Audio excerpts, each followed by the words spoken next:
بالله السميع العلي العظيم من الشيطان اللعين الرجيم بسم الله الرحمن الرحيم الحمد لله الذي جعل كمال دينه وتمام نعمته بولاية أمير المؤمنين علي بن أبي طالب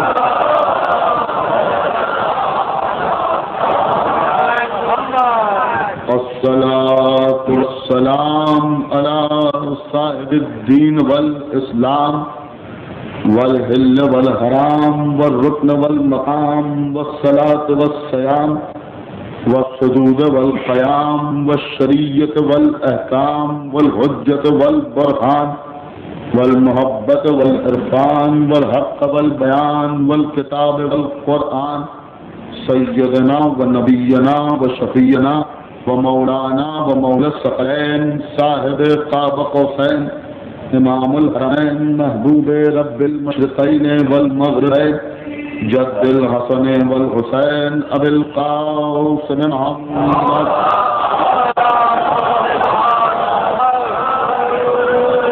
وعلى اهل بيته الطيبين الطاهرين المعصومين المظلومين المنتخبين المنتجبين الذين اذهب الله عنهم الرجس وطهرهم تطهيرا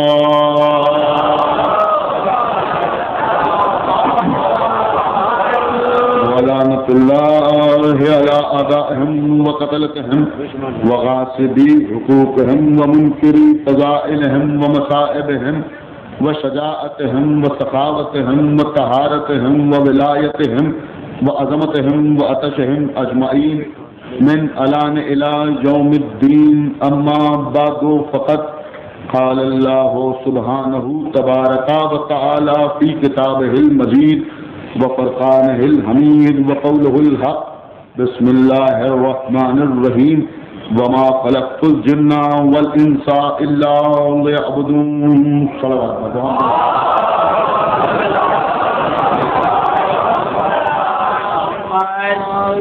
حضرات اس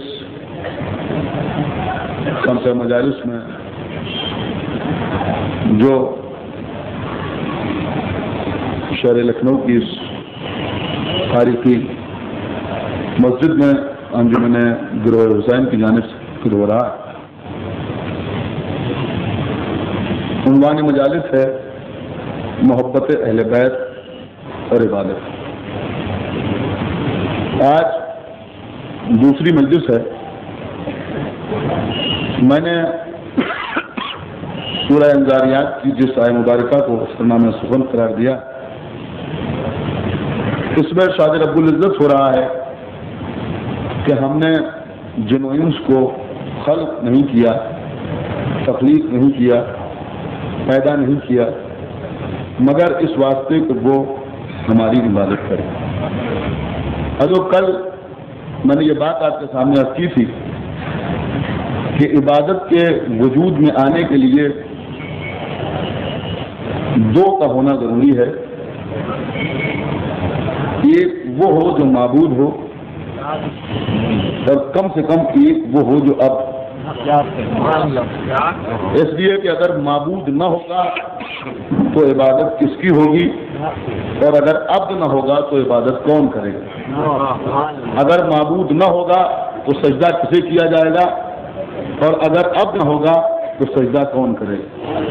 اگر معبود نہ ہوگا تو مناجات کس سے کی جائے گی، اور اگر عبد نہ ہوگا تو مناجات کون کرے گا؟ اگر معبود نہ ہوگا تو کسے پکارا جائے گا، اور اگر عبد نہ ہوگا تو کون پکارے گا؟ اس کا مطلب یہ ہوا کہ ایک معبود کا ہونا ضروری ہے اور کم سے کم ایک عبد کا ہونا ضروری ہے۔ عزیزوں، اللہ کا عبد ہونا، اللہ کا بندہ ہونا، میں کل آپ کے سامنے عرض کر چکا ہوں کہ کوئی معمولی شے نہیں ہے۔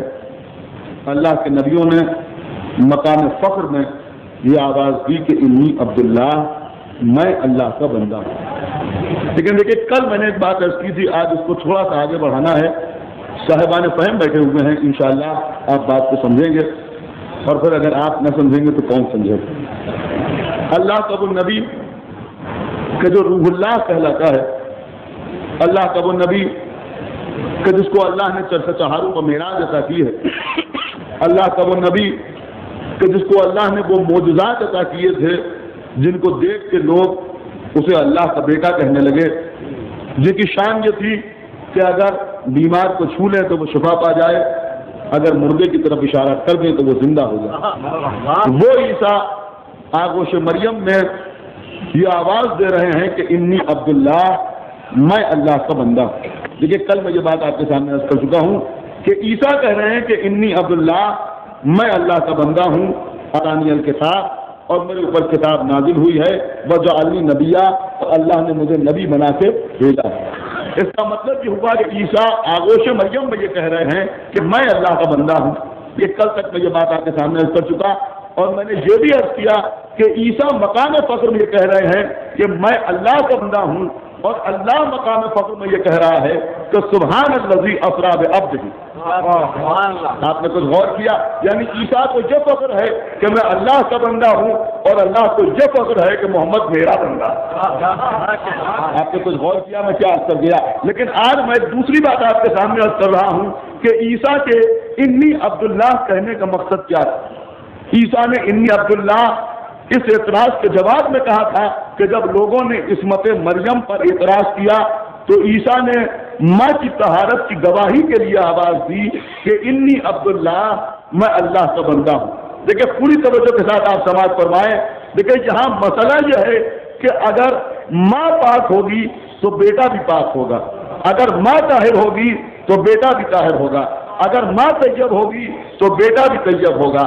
آپ کیا سن رہے ہیں؟ گویا عیسیٰ صرف یہی نہیں بتا رہے ہیں کہ میری ماں پاک ہے، بلکہ انی عبداللہ کہہ کے بتا رہے ہیں کہ میں بھی پاک ہوں۔ آپ توجہ فرما رہے ہیں میں کیا عرض کر رہا ہوں؟ نہیں، آپ نے غور نہیں کیا۔ عیسیٰ کہہ رہے ہیں کہ میں پاک ہوں۔ کیوں پاک ہے؟ کہ اس لیے پاک ہوں کہ میں اللہ کا بندہ ہوں۔ آپ کیا سن رہے ہیں میں کیا عرض کر رہا ہوں؟ اس لیے پاک ہوں کہ میں اللہ کا بندہ ہوں۔ کچھ سمجھ میں آیا آپ کی؟ عیسیٰ کہہ رہے ہیں کہ میں پاک ہوں، اس لیے پاک ہوں کہ میں اللہ کا بندہ ہوں، اور اللہ کہہ رہا ہے کہ سبحان الذی اسریٰ بعبدہ، پاک ہے وہ پروردگار جو اپنے بندے کو لے گیا۔ کیا سنا آپ نے؟ پاک ہے وہ پروردگار جو اپنے بندے کو لے گیا۔ اب عیسیٰ میں اور محمد میں فرق کیا ہے کہ عیسیٰ کہہ رہے ہیں کہ میں پاک ہوں اس لیے کہ میں اللہ کا بندہ ہوں، اور اللہ کہہ رہا ہے کہ میں پاک ہوں اس لیے کہ میں محمد کا رب ہوں۔ آپ نے شاید غور نہیں کیا میں کیا عرض کر گیا کہ اللہ کہہ رہا ہے کہ میں پاک ہوں اس لیے کہ میں محمد کا رب ہوں۔ دیکھیے ابھی نقطہ تمام نہیں ہوا، جو بات میں عرض کرنا چاہ رہا ہوں اس کو پوری توجہ کے ساتھ آپ سماعت فرمائیں کہ عیسیٰ اپنی طہارت کے اعلان کے لیے کہہ رہے ہیں کہ میں اللہ کا بندہ ہوں، اللہ اپنے پاک ہونے کا اعلان کرنے کے لیے کہہ رہا ہے کہ میں محمد کا رب ہوں۔ کیا سنا آپ نے؟ کہ میں محمد کا رب ہوں، کہ میں محمد کا رب ہوں۔ لیکن جب وہی اللہ محمد کی طہارت کے اعلان کے لیے آیا تطہیر نازل کرتا ہے، کیا سنا آپ نے؟ نہیں غور کیا آپ نے؟ جب وہی اللہ محمد کی طہارت کے اعلان کے لیے، لیکن خدا کی قسم بات ضائع نہ ہونے پائے، جب وہی اللہ محمد کی طہارت کے اعلان کے لیے آیا تطہیر نازل کرتا ہے تو اس سے پہلے محمد کا تعارف کس انداز سے کراتا ہے کہ ہم فاطمۃ وابوہا وقالوہا، وبنوہا، یعنی عیسیٰ کہہ رہے ہیں کہ میں پاک ہوں اس لیے کہ میں اللہ کا بندہ ہوں، اللہ کہہ رہا ہے کہ میں پاک ہوں اس لیے کہ میں محمد کا رب ہوں، محمد کہہ رہے ہیں کہ میں پاک ہوں اس لیے کہ میں فاطمہ کا باپ ہوں۔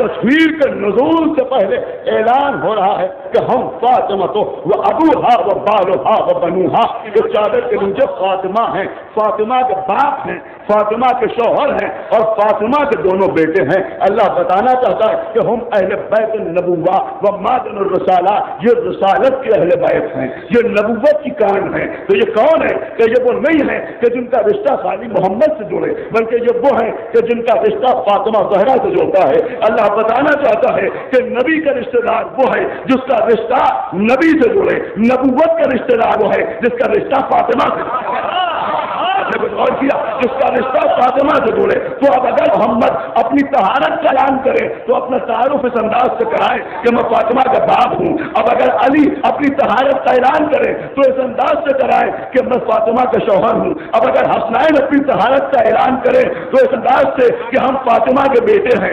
عزیزوں، یہ فاطمہ کا باپ ہونا، آپ توجہ فرمائیے، کوئی معمولی مسئلہ نہیں ہے۔ پوری توجہ آپ بتانا چاہتا ہوں، آج ایک عجیب و غریب منظر سے آپ کو گزارنا چاہتا ہوں کہ محمد کا فاطمہ کا باپ ہونا اور اللہ سے یہ کہنا کہ ہم فاطمہ تو ابوہا و بالہا و بنوہا، یہ کوئی معمولی مسئلہ نہیں ہے۔ اس لیے کہ ہم نے دیکھا کہ محمد کے معاملے میں اللہ کا مزاج اتنا محتاط ہے۔ میں کیا کر رہا ہوں؟ اللہ کا مزاج اتنا محتاج ہے اور اللہ کو اپنے نبی سے اتنی محبت ہے کہ وہ جن الفاظ میں اپنی تعریف کرنا چاہتا ہے کم و بیش انہی الفاظ میں محمد کی تعریف کرنا چاہتا ہے۔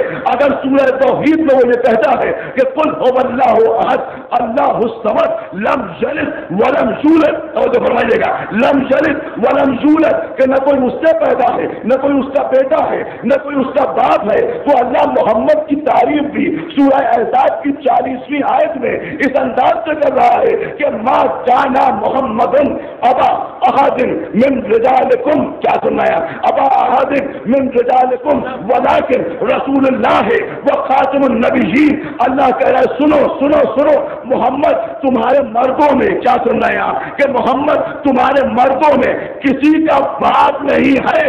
کیا سنا آپ نے؟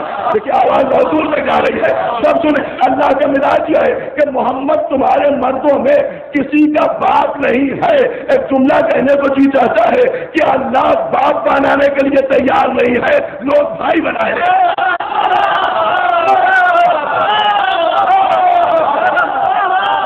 اللہ باپ بنانے کے لیے تیار نہیں ہے۔ ما کان محمد ابا احد من رجالکم، اللہ کہہ رہا ہے، کیا کہہ رہا ہے اللہ کہ محمد تمہارے مردوں میں کسی کا باپ نہیں ہے، کسی کا باپ نہیں ہے، بلکہ یہ اللہ کے رسول ہیں اور خاتم النبیین ہیں، خاتم النبیین ہیں۔ محمد تمہارے مردوں میں کسی کا باپ نہیں ہے۔ دیکھیں کچھ میٹر سخت ہو رہا ہے، کچھ دقیق ہو رہا ہے، لیکن میں چاہتا ہوں کہ بچوں تک میری بات پہنچ جائے۔ آپ کو معلوم ہے کہ یہ آیت کس وقت نازل ہوئی؟ یہ آیت مبارک کب نازل ہوئی؟ ایک شخص تھے کہ جن کا نام تھا زید ابن حارثہ، پوری توجہ کے ساتھ سنیے گا، جن کا نام تھا زید ابن حارثہ۔ دیکھیے سارے بچے، سارے نوجوان جو میرے چھوٹے ہیں وہ بہت غور سے سنیں، جو بزرگ ہیں مجھ سے بہتر طریقے سے جانتے ہیں، ان کا نام تھا زید ابن حارثہ۔ یہ محمد عربی کے غلام تھے، سنیں گے، یہ تھے محمد عربی کے غلام۔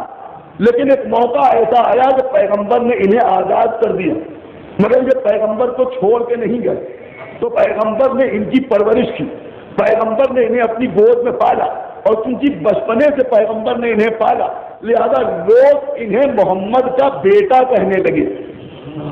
لیکن غور کیجیے، جو ہسٹری ہے، جو تاریخ ہے، میں آپ کے سامنے عرض کر رہا ہوں کہ لوگ انہیں محمد کا بیٹا کہنے لگے، لوگ انہیں محمد کا بیٹا کہنے لگے۔ اور پھر جب یہ جوان ہوئے تو پیغمبر نے بنی ہاشم میں سے ایک بیوی سے انتخاب کرا دیا، لیکن کچھ عرصے کے بعد حالات ایسے ہوئے کہ انہوں نے اپنی زوجہ کو طلاق دے دی۔ پوری توجہ کے ساتھ سنیے گا، انہوں نے اپنی زوجہ کو طلاق دے دی، اور جب انہوں نے اپنی زوجہ کو طلاق دے دی، جب انہوں نے اپنی زوجہ کو طلاق دے دی تو کچھ عرصہ گزرنے کے بعد پیغمبر نے ان کی طلاق شدہ بیوی سے پیغمبر نے عرض کیا، اور جب پیغمبر نے ان کی طلاق کی ہوئی عورت سے عرض کیا تو کفار نے، مشرکین نے پیغمبر پر یہ طنز کرنا شروع کیا کہ پیغمبر نے اسے، جو پیغمبر کا بیٹا تھا، اس کی طلاق دی ہوئی عورت سے پیغمبر نے شادی کر لی۔ اب پیغمبر کے کردار پر لوگ اعتراض کرنے لگے۔ اس وقت قرآن کی جو آیت نازل ہوئی، کیا سننا ہے آپ؟ اس وقت قرآن کی جو آیت نازل ہوئی کہ ما کانا محمد ابا احد من رجالکم، کہ محمد تمہارے مردوں میں کسی کا باپ نہیں ہے، محمد تمہارے مردوں میں کسی کا باپ نہیں ہے۔ اب مفسرین نے اس بات کی وضاحت کی ہے کہ پیغمبر نے ان کی طلاق دی ہوئی زوجہ سے شادی کیوں کی، لیکن دو وجہ بیان کی گئی ہیں۔ ایک وجہ تو یہ بیان کی گئی ہے کہ زمانہ جاہلیت میں عرب کا دستور یہ تھا کہ اگر کسی کو لے پالک بیٹا بنا لیا جاتا تھا تو وہ وراثت میں وارث قرار پاتا تھا، جائیداد میں اس کی وراثت ہوتی تھی، اس کا حصہ ہوتا تھا، چاہے سلبی بیٹے کو الگ کر دیا جائے لیکن جسے پالا جاتا تھا وہ وارث ضرور ہوتا تھا۔ اور کیونکہ اللہ نے قرآن میں آیت بھیج کے اس طرح کی وراثت کو تمام کیا تھا، اور میرے خیال میں پڑھے لکھے آزاد بیٹھے ہوئے ہیں، آپ اس بات سے اچھی طرح واقف ہیں کہ آج ہمارے ہندوستان میں جو مسلم لا ہے اس میں اڈاپشن کی گنجائش نہیں ہے، اس میں کسی کو گود دینے کی گنجائش نہیں ہے، اور اسی لیے نہیں ہے کہ اللہ نے قرآن میں کہا کہ جو لے پالک ہے وہ تمہارا بیٹا نہیں ہے، اس تک تمہاری وراثت نہیں پہنچتی۔ تو پیغمبر کو اللہ کے حکم کو پریکٹیکلی ظاہر کرنا تھا، لہذا پیغمبر نے زید بن حارثہ کی طلاق دی ہوئی زوجہ سے شادی کی تاکہ دنیا کی سمجھ میں آ جائے کہ جب محمد کا پالا ہوا محمد کا بیٹا نہ ہوا۔ جب محمد کا پالا ہوا محمد کا بیٹا نہیں ہوا تو کسی اور کا پالا ہوا۔ کیا سننا یار، کسی اور کا پالا ہوا، محمد کا بیٹا کیا ہوگا؟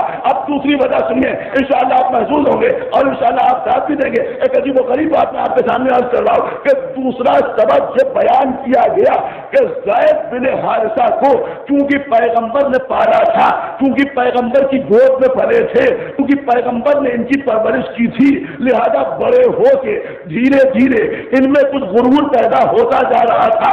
کیا سننا ہے، ان میں کچھ غرور پیدا ہوتا جا رہا تھا اور یہ لوگوں کے سامنے کچھ اس طرح کی بھی گفتگو کرنے لگے تھے کہ علی کو بھی نبی نے پالا اور مجھے بھی علی نبی نے پالا، یا یوں کہہ لیا جائے، ارے میں کیا عرض کر رہا ہوں کہ یہ علی کی ہمسری کا جذبہ دل میں پیدا ہونے لگا تھا۔ جب ان کے دل میں علی کی ہمسری کا جذبہ پیدا ہوا تو پیغمبر نے ان کی طلاق دی ہوئی، کیا سن رہے ہیں، ان کی طلاق دی ہوئی عورت سے شادی کی اور شادی کر کے بتایا کہ دیکھو تم علی جیسے نہیں ہو سکتے۔ کیا سنا نہیں، آپ بول کر رہے ہیں، کیا عرض کر رہا ہوں، بتایا کہ تم علی جیسے نہیں ہو سکتے۔ معلوم یہ ہوا کہ پیغمبر کا مزاج یہ ہے کہ اگر کوئی علی کی ہمسری کے جذبات دل میں پیدا ہو جاتا ہے تو کبھی کبھی پیغمبر اس کے یہاں عمد کر کے، کیا سنا آپ نے کیا عرض کرا، اس کے یہاں عمد کر کے پیغمبر کچھ بتانا چاہتے ہیں۔ جس نے بھی علی کی ہمسری کا دعویٰ کیا پیغمبر نے دعوے کو ایسے ہی رد کیا، کسی کی طلاق دی ہوئی زوجہ سے عرض کیا، کسی کی بیٹی سے عرض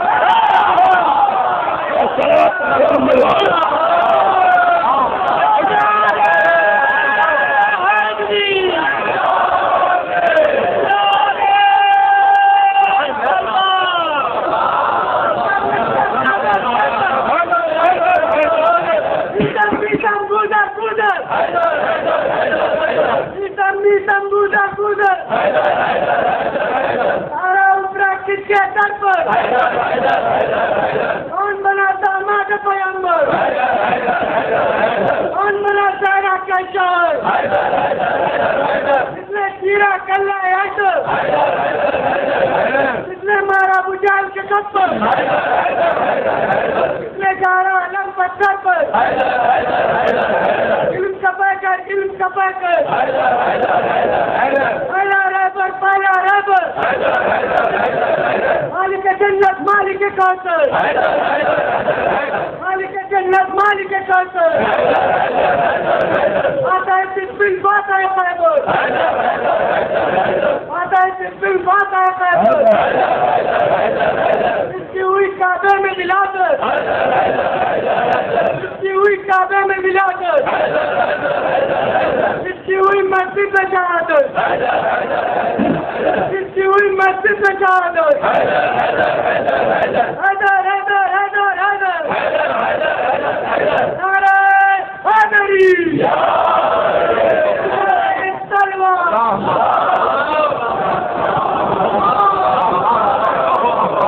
تو کبھی کبھی پیغمبر نے اس لیے بھی عبد کیے کہ دیکھو اپنے کو علی جیسا نہ سمجھنا، اس لیے کہ علی کے بیٹے میرے بیٹے ہیں، علی کی بیٹیاں میری بیٹیاں ہیں، آپ غور کر رہے ہیں، علی کے بیٹے میرے بیٹے ہیں، علی کی بیٹیاں میری بیٹیاں ہیں، اگر تم علی جیسے ہوتے، آپ غور کر رہے ہیں میں کیا عرض کر رہا ہوں، اگر تم علی جیسے ہوتے، اگر تم علی جیسے ہوتے تو میں کبھی تمہاری بیٹی سے عقد نہ کرتا، کیا سن رہے ہیں، تو میں کبھی تمہاری بیٹی سے عقد نہ کرتا، ارے جو کم سن تھی ان سے بھی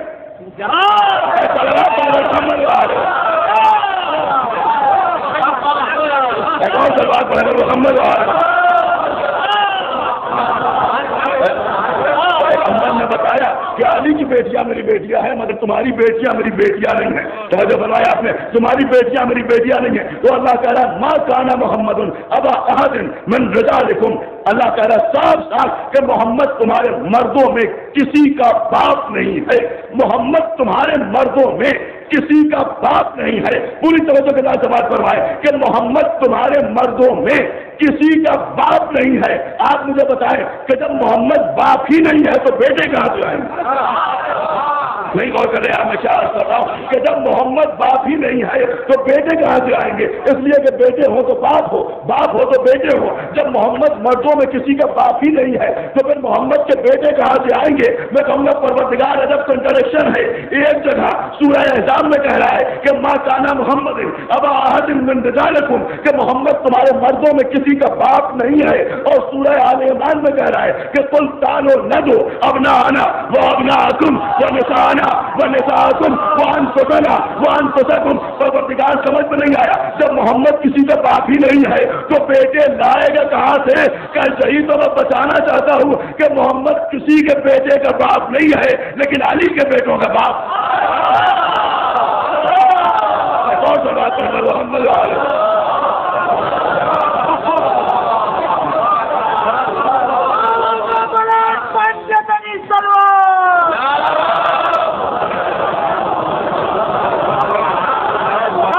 سلوات پڑھنے پر محمد والے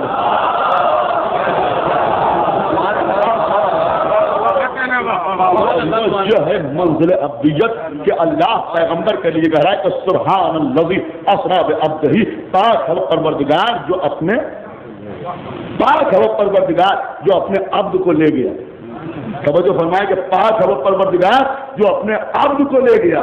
اللہ کی ایک صفت یہ بھی سمجھ میں آئی، غور کریں، اللہ کی ایک صفت یہ بھی سمجھ میں آئی کہ وہ اپنے عبد کو لے جاتا، تو جو محمد کو لے جائے، کچھ غور کیا آپ نے، جو محمد کو لے جائے وہ کون ہے؟ کہ وہ کردگار ہے، جو محمد کو لے جائے وہ پروردگار ہے، جو محمد کو لے جائے وہ رب ہے، جو محمد کو لے جائے وہ کائنات کا خلق کرنے والا ہے۔ اب اسے کیا کیا جائے کہ سب نے لکھا کہ ابو طالب نے کلمہ تو نہیں پڑھا تھا، لا الہ الا اللہ تو نہیں کہا تھا، محمد رسول اللہ تو نہیں کہا تھا، ایمان تو نہیں لائے تھے، لیکن جہاں سوتے تھے وہاں محمد کو سلاتے تھے، جو کھاتے تھے وہ محمد کو کھلاتے تھے، اور جہاں جاتے تھے وہاں محمد کو لے جاتے تھے۔ کیا سن رہے ہیں؟ نہیں غور کر رہے ہیں، جہاں جاتے تھے وہاں محمد کو لے جاتے تھے۔ اللہ کہتا ہے میں لے گیا، ابو طالب کے لیے لوگ کہہ رہے ہیں یہ لے جاتے تھے۔ اب سمجھ میں آیا کہ محمد کو یہ پاک پروردگار لے جاتا ہے، یہ پاک ابو طالب لے جاتا ہے۔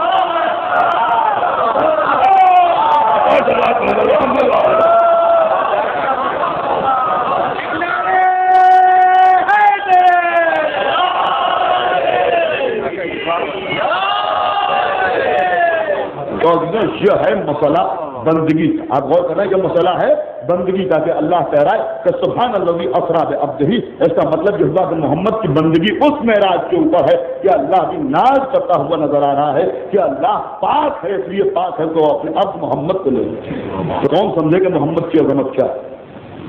1,24,000 پیغمبر سب کے سب وہ ہیں کہ جو ہر منزل پر یہ کہتے ہوئے نظر آ رہے ہیں کہ انی عبداللہ، میں اللہ کا بندہ ہوں، میں اللہ کا بندہ ہوں، میں اللہ کا بندہ ہوں، میں اللہ کا بندہ ہوں۔ ہر نبی کہہ رہا ہے کہ میں اللہ کا بندہ ہوں، لیکن اب اسے کیا کیا جائے کہ اللہ کی نظر میں اس کے سارے نبی بھی برابر نہیں، اللہ کی نظر میں اس کے سارے بندے بھی برابر نہیں، اس لیے کہ اگر سارے عبد اللہ کی نگاہ میں برابر ہوتے تو پھر اللہ کبھی یہ نہ کہتا تو ثم اورثنا کتاب الذین اصطفینا من عبادنا، اللہ کبھی یہ نہ کہتا کہ میں نے اپنے بندوں میں سے کچھ بندوں کو چن لیا۔ آپ کچھ غور کر رہے ہیں، اللہ کہہ رہا ہے میں نے اپنے بندوں میں سے کچھ بندوں کو چن لیا۔ اب ظاہر کی بات ہے کہ چنا اسی کو جاتا ہے کہ جو سب سے بہتر ہو، چنا اسی کو جاتا ہے کہ جو سب سے افضل ہو۔ اس کا مطلب یہ ہوا کہ کچھ بندے ایسے ہیں کہ جو اللہ کی نظر میں باقی بندوں جیسے نہیں، یا یوں سمجھ لیا جائے کہ وہ بندے ان بندوں جیسے نہیں۔ تو اللہ نے کنہیں چنا کہ جنہیں اللہ نے چنا ان کو اللہ نے اپنی کتاب یعنی قرآن کا وارث قرار دیا۔ اللہ نے کسے چنا کہ اللہ نے محمد کو چنا، اللہ نے علی کو چنا، اللہ نے فاطمہ کو چنا، اللہ نے حسن کو چنا، اللہ نے حسین کو چنا۔ لیکن یہ لوگوں کی غلط فہمی ہے کہ وہ یہ سمجھتے ہیں کہ ہم اہل بیت کو فلاں سے افضل سمجھتے ہیں، یا ہم اہل بیت کو فلاں سے افضل سمجھتے ہیں، یا ہم اہل بیت کو فلاں سے افضل سمجھتے ہیں۔ اس وقت اتنے بڑے مجمع کی موجودگی میں اس مسجد کے ممبر سے یہ اعلان کرنا چاہتا ہوں کہ میں اسے شیعہ تو شیعہ ایک عقل مند انسان ماننے کے لیے تیار نہیں کہ جو مولا علی کو ان سے افضل سمجھے یا ان سے افضل سمجھے یا ان سے افضل سمجھے، میں اسے عقل مند ماننے کے لیے تیار نہیں۔ ارے بھائی افضل و مفضول کی بحث وہاں ہوتی ہے کہ جہاں کوئی صفت مشترک ہوتی ہے، جہاں کوئی صفت مشترک ہوتی ہے، جہاں افضل و مفضول کی بحث ہوتی ہے۔ مولانا صدر صاحب بھی بیٹھے ہوئے ہیں، میں مجلس پڑھ رہا ہوں، اب کوئی ہمارے ان کے درمیان بحث کرے کہ یہ اچھے ہیں ذاکر ہیں، یہ اچھے ذاکر ہیں، یہ افضل ہیں یا یہ مفضول ہیں، تو بھائی وہی وہ بحث ہوگی نا کہ جب دونوں ذاکر ہوں گے، دو شاعر ہوں تو یہ بحث ہو کہ یہ افضل ہیں یہ مفضول ہیں، دو خطیب ہوں تو یہ بحث ہو کہ یہ افضل ہیں یہ مفضول ہیں، دو مرثیہ خان ہوں تو یہ بحث ہو کہ یہ افضل ہیں یہ مفضول ہیں، دو نحو پڑھنے والے ہوں تو یہ بحث ہو کہ یہ افضل ہیں یہ مفضول ہیں۔ لیکن ایک طرف ایک آدمی کھڑا ہوا ہے کہ جو عالم بھی ہے، خطیب بھی ہے، ذاکر بھی ہے، شاعر بھی ہے، ادیب بھی ہے، دوسری طرف ایک کھڑا ہوا ہے کہ جو نہ بولنا جانتا ہے، نہ سن سکتا ہے، نہ بول سکتا ہے، بوڑھا بھی ہے، بہرا بھی ہے۔ یہ کیا کرنا اب کون کرے؟ بوڑھا بھی ہے، بہرا بھی ہے۔ ہم نے کہا بتائیے یہ افضل ہے یا یہ افضل ہے؟ لوگ کہیں گے یہاں کیا بحث ہوگی؟ ارے بھائی اب آپ مجھے بتائیں، اگر علی خیبر کے میدان میں مرد کو قتل کرے، اگر علی خندق کے میدان میں عمر کو قتل کر دے، یہ کسی چھوٹے موٹے کافر کو مار ڈالے، تو ہم یہ کہیں کہ علی افضل ہے؟ آپ غور کر رہے ہیں، علی افضل ہے یہ مفضول ہے۔ اگر علی کعبے کے قلب میں پیدا ہو، یہ کسی گوشے میں پیدا ہو جائے تو ہم کہیں کہ علی افضل ہے یہ مفضول ہے۔ لیکن اگر علی پیدا ہو کعبے میں اور یہ پیدا ہو بت خانے میں،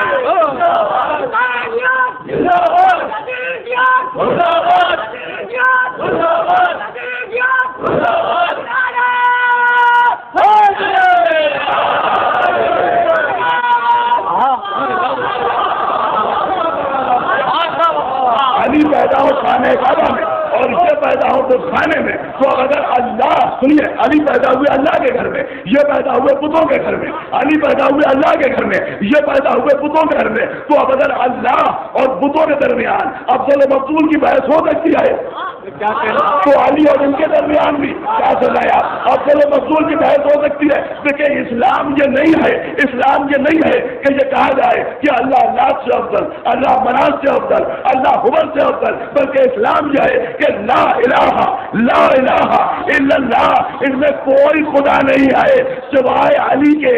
جیسے اسلام یہ ہے کہ کوئی خدا نہیں ہے سوائے علی کے، ویسے ایمان یہ ہے کہ کوئی جانشین رسول نہیں ہے سوائے علی۔ کیا سنا؟ کوئی جانشین رسول نہیں ہے سوائے امیر المومنین علی بن ابی طالب علیہ السلام کے۔ جیسے کوئی خدا نہیں ہے سوائے اللہ کے، ایسے ہی کوئی جانشین نہیں ہے سوائے علی۔ آپ غور کرنا، اسی لیے کہا جاتا ہے کہ علی خلیفہ بلا فصل ہے۔ بلا فصل کہنا یہ بتاتا ہے کہ ہم افضل و مفضول کی بحث میں نہیں پڑھتے۔ شیعہ وہ ہوتا ہے کہ جو ان کا انکار کر کے علی کہتا ہے، تو ہم انکار کرنے والے ہیں، علی کا اصرار کرنے والے ہیں، ان کا انکار کرنے والے ہیں۔ تو میں آپ سے کہا تھا کہ افضل و مفضول کی بحث وہاں ہوتی ہے کہ جہاں کوئی صفت مشترک ہوتی ہے، اور جہاں کوئی صفت مشترک نہ ہو وہاں بحث بھی کی جائے تو کیا بحث کی جائے؟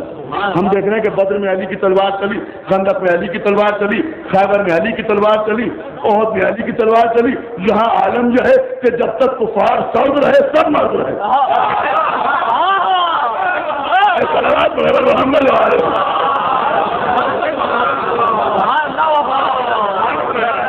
جب تک کفار سرد رہے تو سبھی مرد رہے، لیکن جب خیبر کے میدان میں کفار سرگرم ہو گئے تو نبی کو ایک ہی مرد میں لگایا، محمد تو کیا بحث کی جائے؟ کیا کون ہے مفضول کون ہے؟ بھائی یہاں افضل و مفضول کا تو کوئی مسئلہ ہی نہیں، یہاں افضل و مفضول کا کوئی مسئلہ نہیں ہے. جو علی کو ان سے ہم افضل نہیں سمجھتے، بلکہ ہم علی کو آدم سے افضل سمجھتے ہیں، ہم علی کو نوح سے افضل سمجھتے ہیں، ہم علی کو ابراہیم سے افضل سمجھتے ہیں، ہم علی کو موسیٰ سے افضل سمجھتے ہیں، ہم علی کو عیسیٰ سے افضل سمجھتے ہیں، ہم علی کو نوح سے افضل سمجھتے ہیں، ہم علی کو یعقوب و یوسف و یحییٰ و زکریا سے افضل سمجھتے ہیں. کیوں؟ کہ اس لیے کہ اللہ کہہ رہا ہے کہ ثم اورثنا الکتاب الذین اصطفینا من عبادنا، کہ ہم نے اپنے بندوں میں سے کچھ بندوں کو چن لیا. من عبادنا، یہ نہیں کہا کہ من الناس، کہ ہم نے انسانوں میں سے چن لیا، بلکہ اللہ نے کہا من عبادنا، ہم نے اپنے بندوں میں سے چن لیا. آپ غور کر رہے ہیں، ہم نے اپنے بندوں میں سے چن لیا. اس کا مطلب یہ ہوا کہ اللہ نے ایسوں کے درمیان سے چنا کہ جو اللہ کی نگاہ میں اس کے بندے تھے.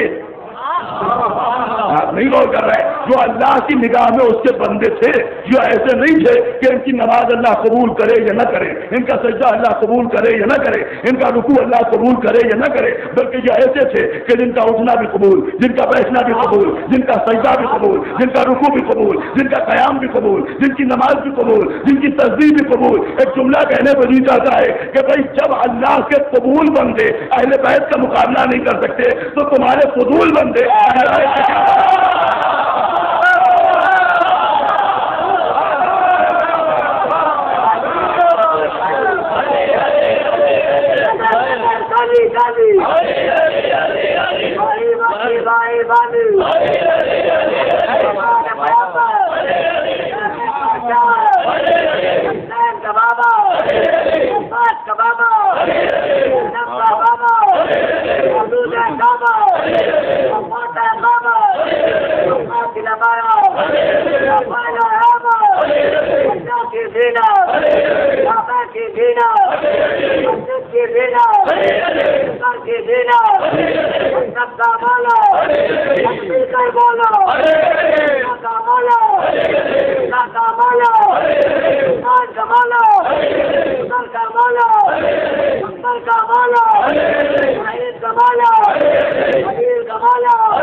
یہی سبب ہے کہ اللہ کا کوئی نبی ایسا نہ گزرا کہ جس نے اہل بیت سے محبت کا اظہار نہیں کیا. اس لیے کہ نبی یہ بتانا چاہتے تھے کہ ہماری نبوتوں کو برقرار رہنے کے لیے اہل بیت کی محبت ضروری ہے. کہ جب بغیر اہل بیت کی محبت کے کسی نبی کو نبوت نہ ملی، کسی رسول کو رسالت نہ ملی، تو بغیر اہل بیت کی محبت کے کسی کی عبادت کیا قبول ہوگی؟ کسی کی عبادت کیا قبول ہوگی؟ اس لیے کہ اللہ اپنے نبی سے کہہ رہا ہے کہ قل لا اسألکم علیہ اجرا الا المودۃ فی القربى، ان سے کہہ دو کہ میں تم سے اجر رسالت پر کچھ نہیں چاہتا سوائے اس کے کہ تم میرے قرابت داروں سے، میرے اہل بیت سے محبت اختیار ہے. لیکن عزیزو یہاں عالم یہ ہے کہ ہم صرف اور صرف اہل بیت کی محبت سے پہچانے جاتے ہیں، اور ہم پر ایک الزام یہ لگنے لگا کہ جو لوگ عبادت نہیں کرتے اہل بیت سے محبت کرتے ہیں. شیعہ نماز نہیں پڑھتے، شیعہ روزہ نہیں رکھتے، شیعہ حج نہیں کرتے، شیعہ زکوٰۃ ادا نہیں کرتے، اور اب تو نماز پڑھانے کے بعد ہزاروں شیعوں سے مصافحہ کرنے کے بعد لوگ یہ فرماتے ہیں کہ شیعہ نماز نہیں پڑھتے. صلوات پڑھنے والے محمد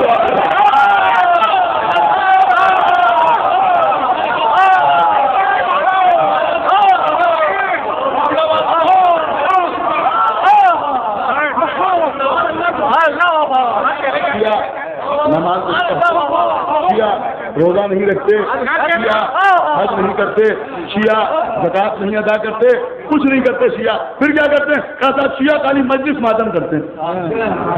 اچھا سنیے، اس وقت ہو سکتا ہے کوئی نئی بات ہو بچوں کے لیے. میں کہا شیعہ کچھ نہیں کرتے، پھر کیا کرتے ہیں؟ کہ شیعہ مجلس ماتم کرتے ہیں. شیعہ مجلس ماتم کرتے ہیں. کیا کرتے ہیں شیعہ؟ کہ شیعہ جو کچھ کرتے ہیں اہل بیت کے نام پہ کرتے ہیں. 13 رجب کو مسجد میں چراغا ہو رہا ہے، ہم نے کہا کس نے کیا؟ کشیوں نے کیا. 30 شعبان کو شہر کی آئینہ بندی ہو رہی ہے، ہم نے کہا کون کر رہا ہے؟ کشیہ کر رہے ہیں. 15 شعبان کو گومتی میں بجرا نظر آ رہا ہے، کس نے نکالا؟ کشیوں نے نکالا. لیکن میں یوں ہی نہیں عرض کر رہا ہوں، کسی وجہ سے ایک بات آپ کے سامنے عرض کر رہا ہوں۔ پہلی محرم کو وکٹوریا اسٹریٹ کے اوپر شامیانہ لگا ہوا ہے، ہم نے کہا کس نے لگایا؟ شیعوں نے لگایا۔ ایام آزاد فرش بچھا ہوا ہے، کس نے بچھایا؟ شیعوں نے بچھایا۔ ایک بات سمجھ میں آئی، آپ یہ سمجھتے ہیں، حالانکہ حقیقت میں ایسا ہے نہیں، اور کر رہے ہیں حقیقت میں ایسا ہے نہیں، لیکن آپ یہ سمجھتے ہیں کہ شیعہ نماز نہیں پڑھتے، رکوع نہیں کرتے، قیام نہیں کرتے، روزہ نہیں رکھتے، لیکن شیعہ کیا کرتے ہیں کہ شیعہ مجلس کرتے ہیں، ماتم کرتے ہیں، شیعہ اہل بیت کے نام پہ فرض بچھاتے ہیں، شیعہ اہل بیت کے نام پہ شامیانہ لگاتے ہیں، شیعہ میں کیا کہہ رہا ہوں، شیعہ اہل بیت کے نام پہ پانی کا انتظام کرتے ہیں، شیعہ اہل بیت کے نام پہ دریا میں ناؤ کو رواں کرتے ہیں، لیکن جو ہی نہیں عرض کر رہا ہوں، شیعہ کیا کرتے ہیں کہ شیعہ چراغاں کرتے ہیں اہل بیت کے نام پر، شیعہ فرض بچھاتے ہیں اہل بیت کے نام پر، شیعہ شامیانہ لگاتے ہیں اہل بیت کے نام پر۔ ارے کیا عرض کر رہا ہوں، خدا کے لیے اسی بات پہ قائم رہیے گا کہ جو نماز نہ پڑھے، روزہ نہ رکھے، حج نہ کرے، زکات نہ ادا کرے، خمس نہ ادا کرے، جو کچھ کرے اہل بیت کے نام پہ کرے، وہ شیعہ ہوتا ہے۔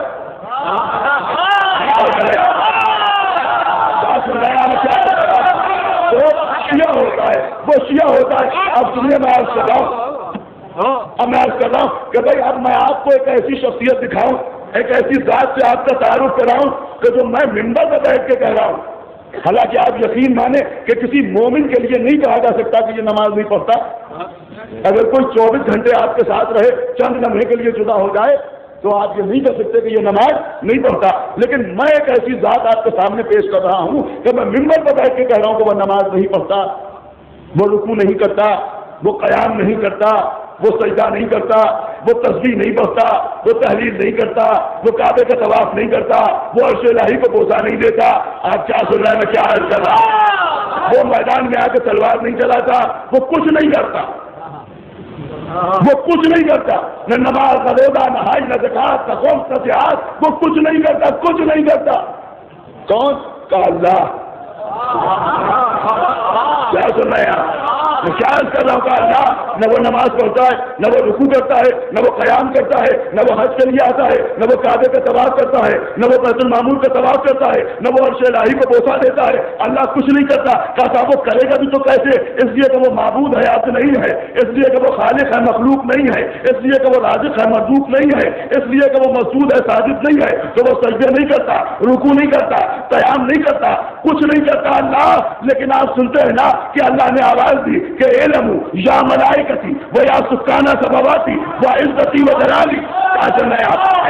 ما خلقت السماء مبنیۃ ولا ارضا مبنیۃ ولا قمرا منیرا ولا شمسا مضیۃ ولا فلکا یدور ولا بحرا یجری ولا فلکا تسری الا فی محبت هؤلاء خمسة الذین هم تحت الكتاب۔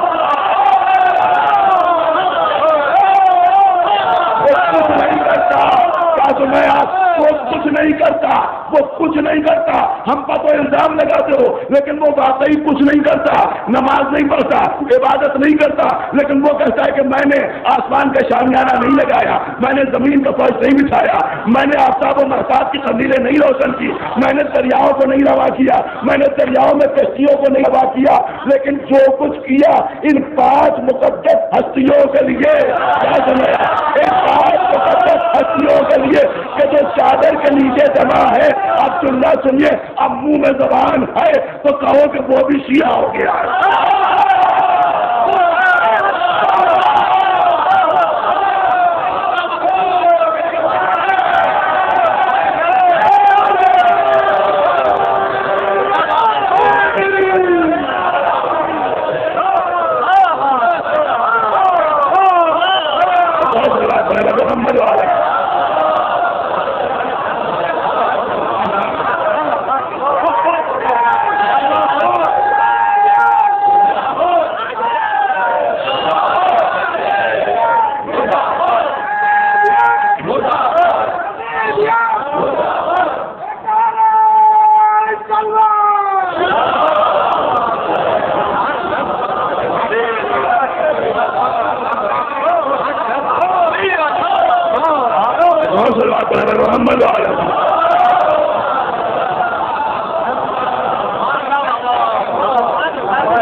اللہ بھی شیعہ ہو گیا۔ وہ بھی شیعہ ہو گیا. وہ جو کچھ کرتا ہے اہل بیت ہی کے نام پہ کرتا ہے. اس نے آسمان کا شامیانہ لگایا اہل بیت کے لیے, اس نے زمین کا فرش بچھایا اہل بیت کے لیے, اس نے آفتاب و مہتاب سے چراغاں کیا اہل بیت کے لیے, اس نے دریا کو رواں کیا اہل بیت کے لیے, اس نے دریا میں کشتی کو رواں کیا اہل بیت کے لیے. کن کے لیے؟ کہ ان پانچ کے لیے, ان پانچ کے لیے کہ جو چادر کے نیچے جمع ہے. خمسۃ الذین ہوں تحت الکتاب, ان پانچ کے لیے کہ جو چادر کے نیچے جمع ہو. پروردگار یہ کیوں نہ کہہ دیا کہ ان کے لیے کہ جو چادر کے نیچے جمع ہو؟ کا تمہیں معلوم نہیں؟ ابھی میرا جبرائیل جا کے درمیان چھٹا بن جائے گا. ابھی میرا جبرائیل جا کے ان کے درمیان چھٹا بن جائے گا. میں بتانا چاہتا ہوں کہ جبرائیل سبب تخلیق کائنات نہیں ہے. جبرائیل ان کے درمیان جا کے چھٹا تو بنے گا. کیا سن رہے ہیں؟ مگر ان کا جیسا نہ بن سکے گا. اہل لکھنؤ بیٹھے ہوئے آپ نہ سمجھیں گے تو کون سمجھے گا؟ بھائی جبرائیل جیسا سید ملائک فرشتہ اہل بیت کے درمیان چھٹا بن کے بھی اہل بیت کا حمزہ نہیں تو نہیں اور کا چھٹا ہوا اہل بیت.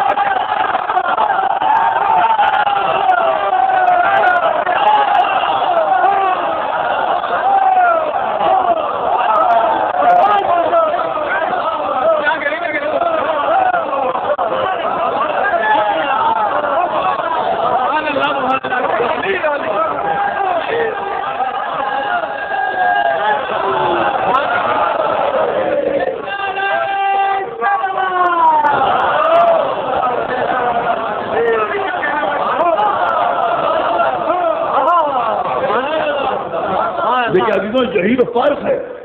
یہاں یہی تو فرق ہے ہم میں اور دوسروں میں. اس لیے کہ ہم انہیں مانتے ہیں جو چنے ہوئے ہیں, وہ انہیں مانتے ہیں جو چھٹے ہوئے ہیں. ایسا محمد والے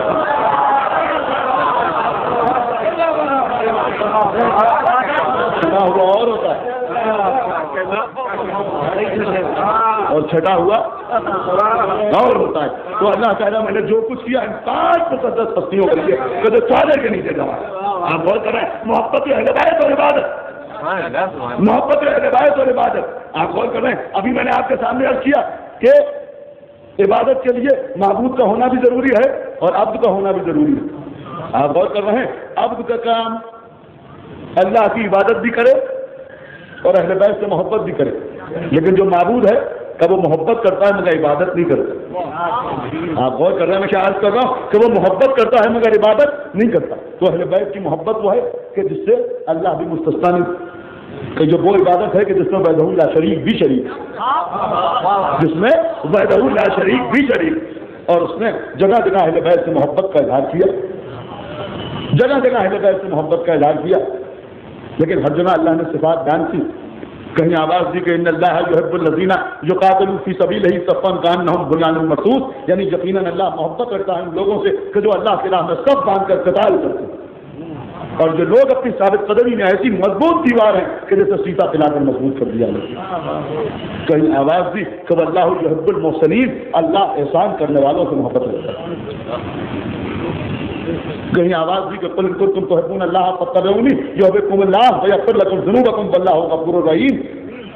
کہ اگر تمہیں اللہ سے محبت ہے تو میرے نبی کا اتباع, اور اگر تم ان کا اتباع کرو گے تو میں بھی تم سے محبت کروں گا, اور جب میں تم سے محبت کروں گا تو میں تمہارے گناہوں کو, تمہاری خطاؤں کو بخش دوں گا. آپ غور کر رہے ہیں, تو اہل بیت سے محبت کا اظہار اللہ نے جگہ جگہ کیا. صرف یہی اہل بیت ہیں کہ جن سے اللہ نے اپنی محبت کا اظہار کیا. یہ اہل بیت کے محبوب ہیں اور اللہ اہل بیت کا محبوب. ان کو اس سے محبت ہے, اس کو ان سے محبت ہے. اور عزیزوں, حقیقت یہ ہے کہ اہل بیت اطہار نے بھی اپنی محبت کا حق ادا کر دیا.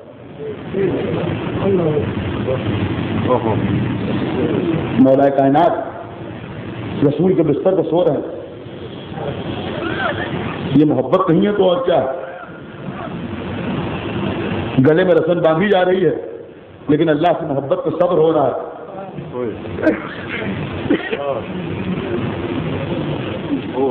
جام زہر نوش کیا جا رہا ہے.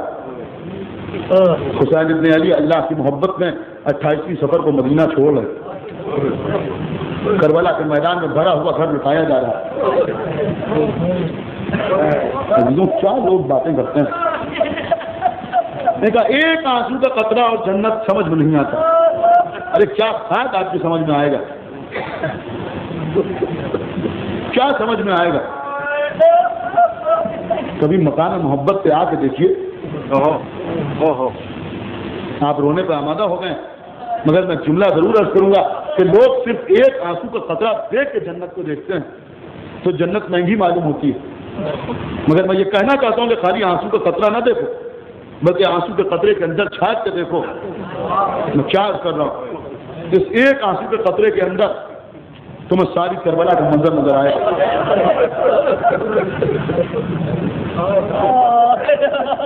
یہ بھی نظر آئے گا کہ حسین اور محمد کی لاشیں اٹھا رہے ہیں، یہ بھی نظر آئے گا کہ حسین قاسم کی پامال لاش کے ٹکڑے سمیٹتے ہیں، یہ بھی نظر آئے گا کہ حسین عباس کے کٹے ہوئے بازو اٹھا رہے ہیں، یہ بھی نظر آئے گا کہ حسین علی اکبر کے سینے سے برچی کیانی کر رہا ہے، یہ بھی نظر آئے گا کہ حسین اپنے 6 مہینے کے بچے کو لیے ہوئے کبھی آگے بڑھتے ہیں کبھی پیچھے ہٹتے ہیں۔ جملہ کہوں گا کہ ایک آنسو کا قطرہ دیکھ کے جنت دیکھتے ہو تو جنت مہنگی معلوم دیتی ہے، کبھی اون محمد کے لاشیں دیکھ کے جنت دیکھو، کبھی قاسم کا پامال جنازہ دیکھنے کے بعد جنت دیکھو، کبھی 6 مہینے کے بچے کی میت دیکھ کے جنت دیکھو، کبھی عباس کے کٹے ہوئے بازو دیکھ کے جنت دیکھو، کبھی نوک نیزہ تو حسین نظر دیکھ کے جنت دیکھو تو تمہیں جنت سستی محسوس ہو۔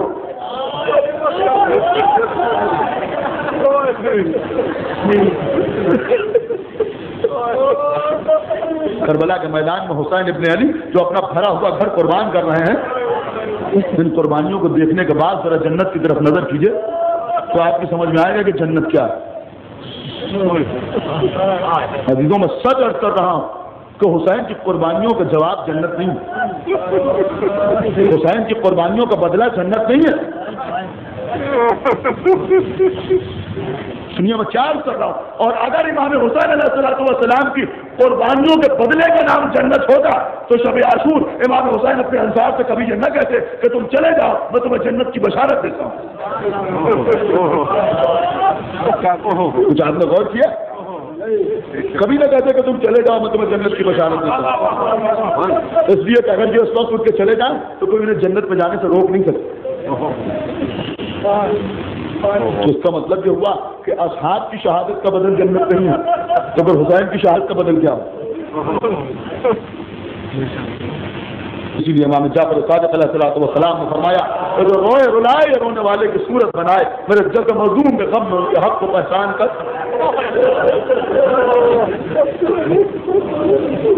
وہ سب جنت واجب ہو جاتا۔ عزیزوں دیکھیے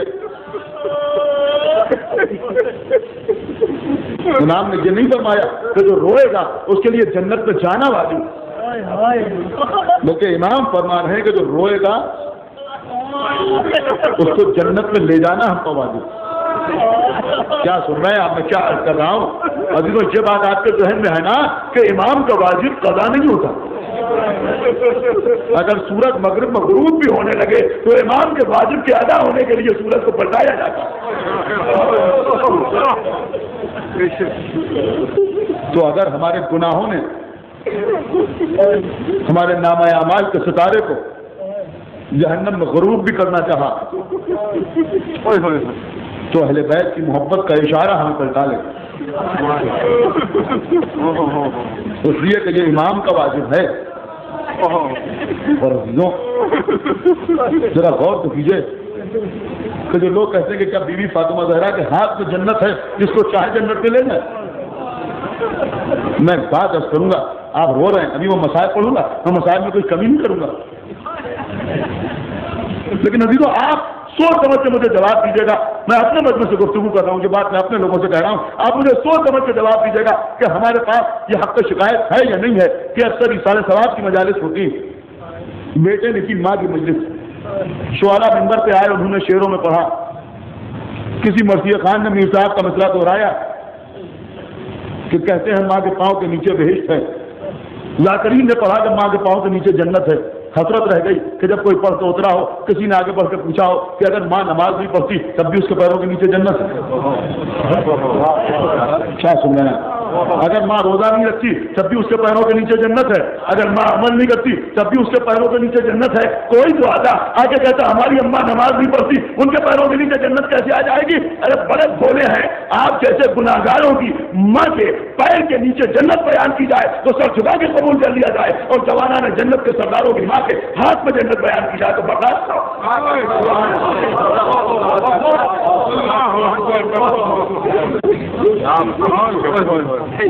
ان کے ہاتھ میں کیسے جنت آ جائے؟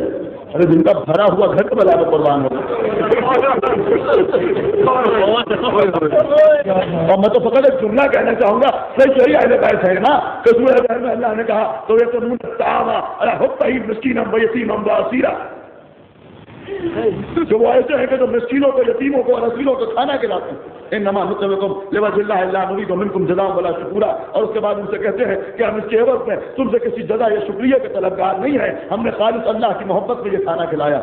تو اللہ کہتا ہے جزاہم بما صبروا جنتا وحریرا, کہ ہم نے جنت اور حریر جنت ان کے نام کی دیے. ایک جملہ کہوں اگر آپ سمجھے کہ اگر اہل بیت روٹی اٹھائے تو اللہ جنت انہیں دے, تو اگر کربلا میں یہ لاشیں اٹھائیں کیا کر گیا.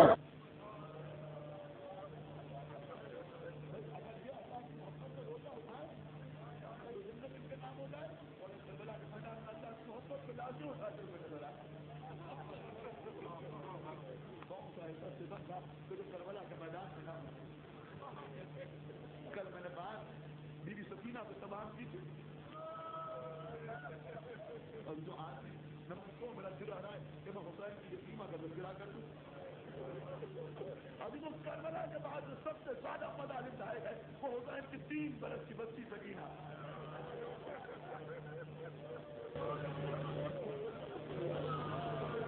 اور دیکھیے اپنے چھوٹوں کو بتانا میرا فریضہ ہے, لہٰذا میں بتا رہا ہوں کہ کبھی گھبرائیے گا نہیں کہ کسی ذاکر نے پڑھ دیا کہ سکینہ کا 3 برس سے تھا اور کسی نے پڑھ دیا کہ 4 برس سے تھا. ابھی تو 3 برس بھی صحیح ہے اور 4 برس بھی صحیح ہے. کربلا کے میدان میں بی بی سکینہ کی عمر 3 برس, 1 سال سے زیادہ عرصہ قید خانے میں گزر گیا. وقت شہادت بی بی سکینہ کی عمر 4 برس.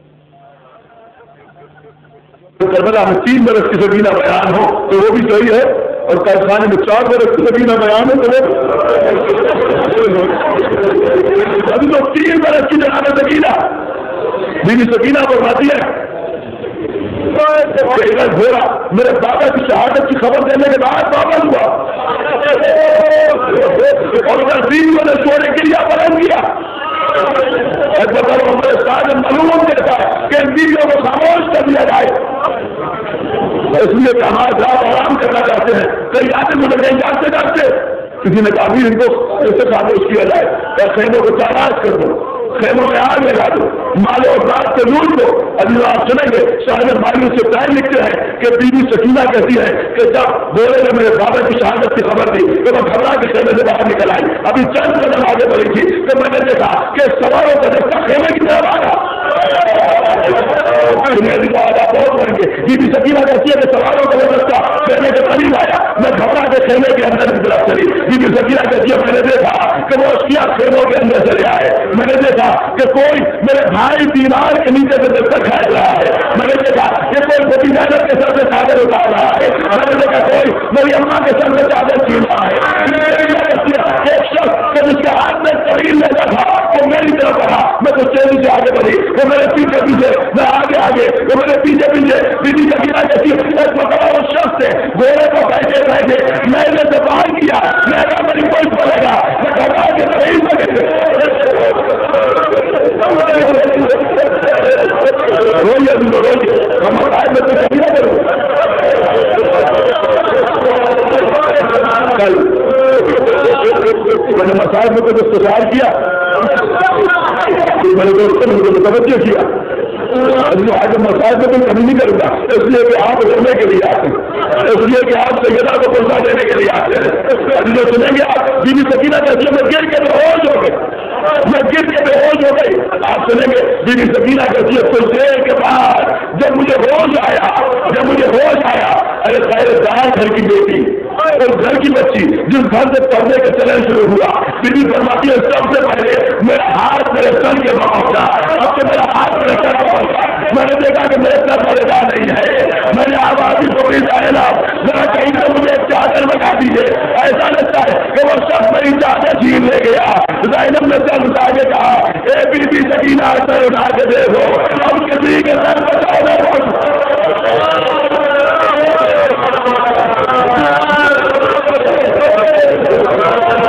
ابھی تو جان بھی محمد جو لٹا ہوا قاتل اکثر میں لڑکے روانہ ہوا اسے دوائی سننا محمد سے دوا کر جو لٹا ہوا قاتل سرگنا سے روانہ ہوا.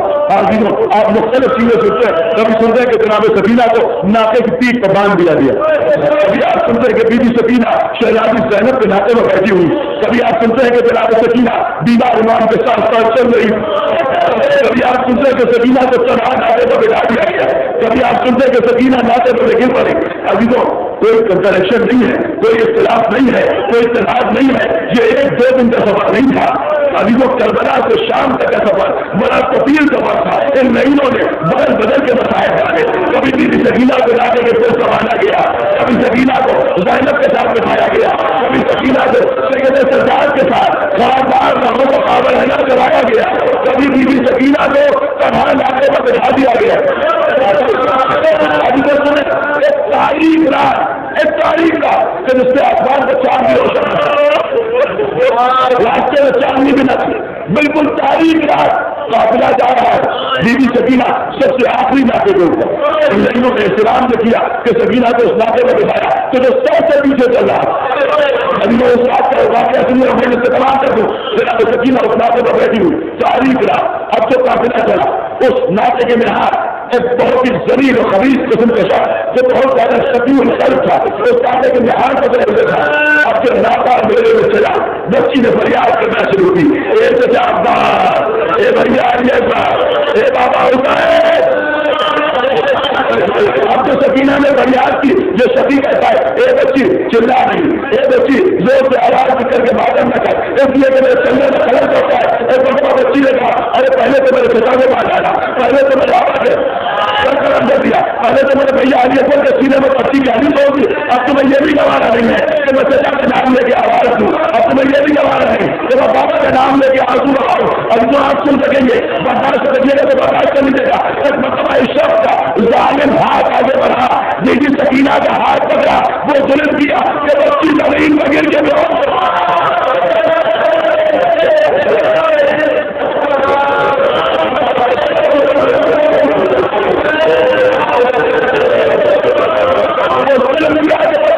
زمین پر گر کے بےہوش ہو گئی. عزیزوں قافلہ آگے بڑھ گیا, قافلہ آگے بڑھ گیا. اب تو کچھ دیر کے بعد بی بی سکینہ کو ہوش آیا. کیا دیکھا کہ نہ قافلہ ہے, نہ بابا کا سر ہے, نہ قافلہ ہے, نہ گھوڑے کی گردن میں امو کا سر ہے, نہ قافلہ ہے, نہ کسی سے جاوا ناکے پر زینب ہے, نہ قافلہ ہے, نہ خود ام کلثوم ہے, نہ قافلہ ہے, نہ اما نواب ہے, نہ قافلہ ہے, نہ ام لیلا ہے, نہ قافلہ ہے, نہ فضہ ہے, نہ قافلہ ہے, نہ رقیہ ہے. اب سکینہ کبھی دائمی جانب دوڑتی ہے, کبھی بائیں جانب دوڑتی ہے.